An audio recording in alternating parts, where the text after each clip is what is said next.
لبيك اللهم لبيك لبيك لا شريك لك لبيك إن الحمد والنعمة لك والملك لا شريك لك لبيك اللهم بسم اللہ الرحمن الرحیم۔ ناظرین اکرام، حجاج بیت اللہ الحرام، السلام علیکم ورحمۃ اللہ وبرکاتہ۔ رہنمائے حج عمرہ و زیارت مسجد نبی صلی اللہ علیہ وسلم، ہم آپ کی خدمت میں زیر نگرانی وزارت شؤون الاسلامی والاوقاف و دعوت و ارشاد مملکت سعودی عرب کے شعبہ مطبوعات و نشر کے تعاون سے پیش کرنے کی سعادت حاصل کر رہے ہیں۔ عالم اسلام کی معروف شخصیت فضیلت شیخ محمد بن صالح العثیمین رحمۃ اللہ علیہ فرماتے ہیں، حج اسلام کے 5 بنیادی ارکان میں سے ایک اہم ترین رکن ہے، اور یہ اللہ تعالیٰ کا احسان ہے کہ اس نے اپنے بندوں پر حج زندگی میں ایک بار فرض فرمایا۔ حجاج بیت اللہ الحرام کے لیے ضروری ہے کہ خلوص نیت سے صرف اللہ کی رضا کے لیے اپنے حج کے سفر کا آغاز کریں، کیونکہ حدیث قدسی ہے، میں شریکوں میں سب سے زیادہ شرک سے بے پرواہ ہوں۔ جس نے کوئی ایسا عمل کیا جس میں اس نے میرے ساتھ غیر کو شریک کیا تو میں اس کو اور اس کے شریک کو چھوڑ دیتا ہوں اور اس سے بیزار ہو جاتا ہوں۔ اور دوسری نصیحت میں حجاج کرام سے یہ کروں گا کہ اتباع رسول صلی اللہ علیہ وسلم کو اپنی تمام عبادات میں ملحوظ خاطر رکھیں، اور اپنے حج کے مبارک سفر سے پہلے حج عمرے کے احکام کو تفصیل سے سیکھ لیں اور جان لیں، اور اس طریقے کو اختیار کریں جو اللہ کے رسول صلی اللہ علیہ وسلم سے ثابت ہو، کیونکہ آپ علیہ السلام نے حج کے تمام احکامات کو واضح فرما دیا، اور جب آپ نے حج کیا تو آپ اپنے صحابہ سے یہ فرما رہے تھے کہ مجھ سے اپنے حج کے مسائل سیکھ لو۔ وَإِذْ بَوَّأْنَا لِإِبْرَاهِيمَ مَكَانَ الْبَيْتِ أَلَّا تُشْرِكْ بِي شَيْئًا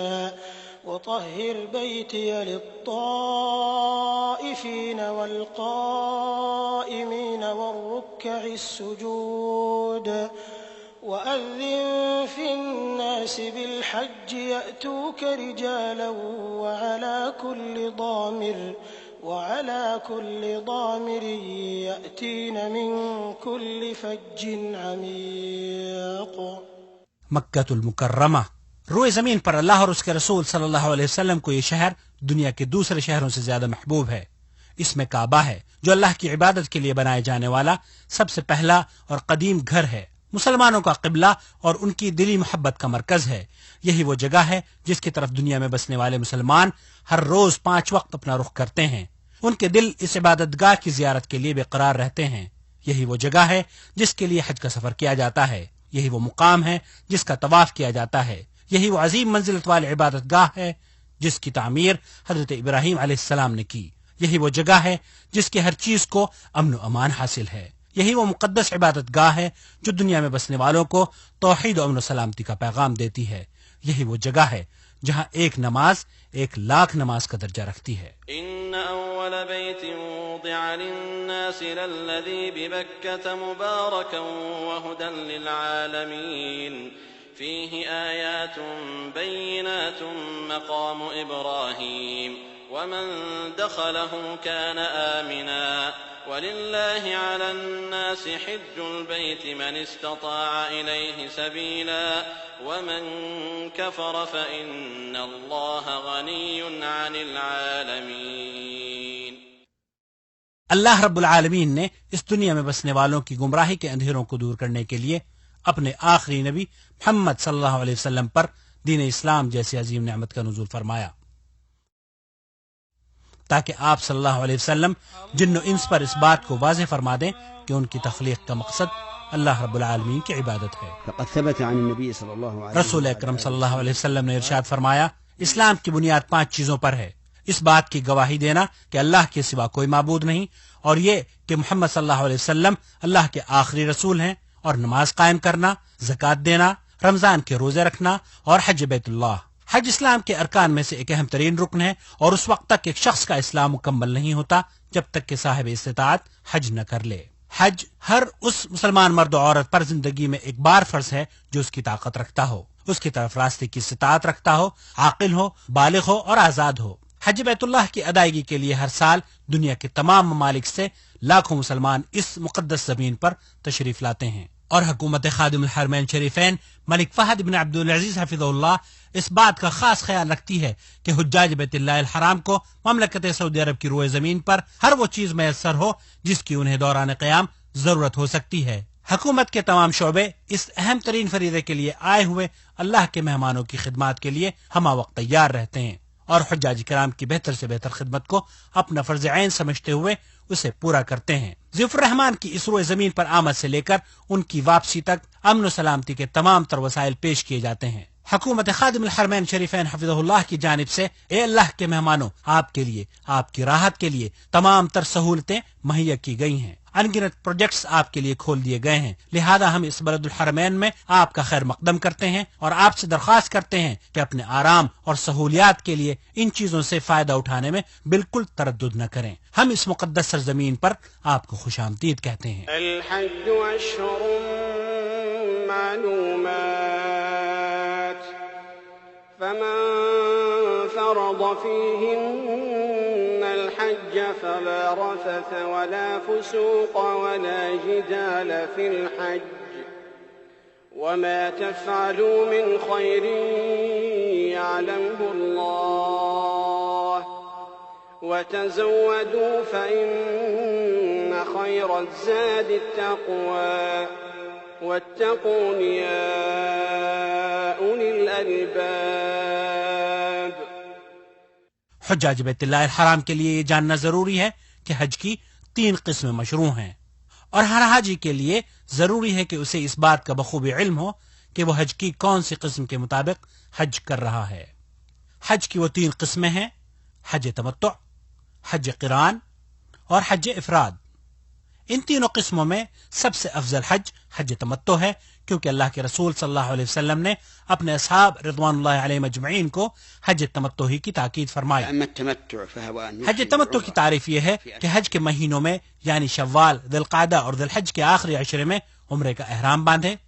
عمرے سے مکمل طور پر فارغ ہونے کے بعد احرام کھول دے اور پھر اسی سال 8ویں ذی الحجہ کو مکہ مکرمہ سے یا اس جگہ سے جہاں حاجی مقیم ہو حج کا احرام باندھے۔ حج تمتع کرنے والے پر قربانی واجب ہے، اور اگر جانور میسر نہ ہو پائے تو بدلے میں 10 روزے رکھے، 3 حج کے دوران اور 7 گھر واپس آ کر۔ اور حج قران یہ ہے کہ حج اور عمرے دونوں کا ایک ساتھ ہی احرام باندھے، ایسی حالت میں حج قربانی کے دن ہی حج اور عمرہ دونوں سے حلال ہوگا۔ حج قران کرنے والے کے لیے ضروری ہے کہ مکہ مکرمہ میں آنے کے بعد بیت اللہ کا طواف کرے، سعی کرے اور اپنے احرام کو نہ کھولے۔ حج قران کرنے والے پر بھی قربانی واجب ہے، اور اگر جانور میں سر نہ ہو پائے تو بدلے میں 10 روزے رکھے، 3 حج کے دوران اور 7 گھر واپس آ کر۔ اور حج افراد یہ ہے کہ حاجی صرف حج کی نیت کرے اور مکہ مکرمہ میں داخل ہونے کے بعد طواف قدوم کرے، سعی کرے اور یوم نحر تک اپنے احرام کو نہ کھولے۔ حج افراد کرنے والے پر قربانی واجب نہیں۔ حج کی 3 قسموں میں سے سب سے افضل قسم حج تمتع ہے، اس کے بعد قران اور اس کے بعد حج افراد۔ حج کے ارکان عموماً احرام کے ساتھ شروع ہوتے ہیں، اور جس کا معنی یہ ہے کہ حاجی میقات پر پہنچ کر حج کی نیت کرتا ہے۔ میقات 5 ہیں۔ اللہ کے رسول صلی اللہ علیہ وسلم نے ان میقات کا تعین فرمایا ہے، اور حجاج کے لیے یہ ضروری ہے کہ ان میقات پر پہنچ کر اپنے حج عمرے کی نیت کرے اور احرام کو باندھے، اور وہ 5 میقات ہیں۔ ذوالحلیفہ مدینے والوں کے لیے ذوالحلیفہ ہے، اور آج کل ابیار علی سے احرام باندھا جاتا ہے۔ جحفہ شام والوں کے لیے جحفہ ہے، اور آج کل اس کے قریب رابغ نامی شہر سے احرام باندھا جاتا ہے۔ قرن المنازل نجد والوں کے لیے قرن المنازل ہے، یہ مقام آج کل السیل الکبیر کے نام سے جانا جاتا ہے۔ یلملم یمن والوں کے لیے یلملم ہے، جو کہ السعدیہ کے نام سے مشہور ہے۔ ذات عرق یہ اہل عراق یا اہل مشرق کا میقات ہے۔ مکہ مکرمہ کے لوگ مکہ سے ہی حج کا احرام باندھیں،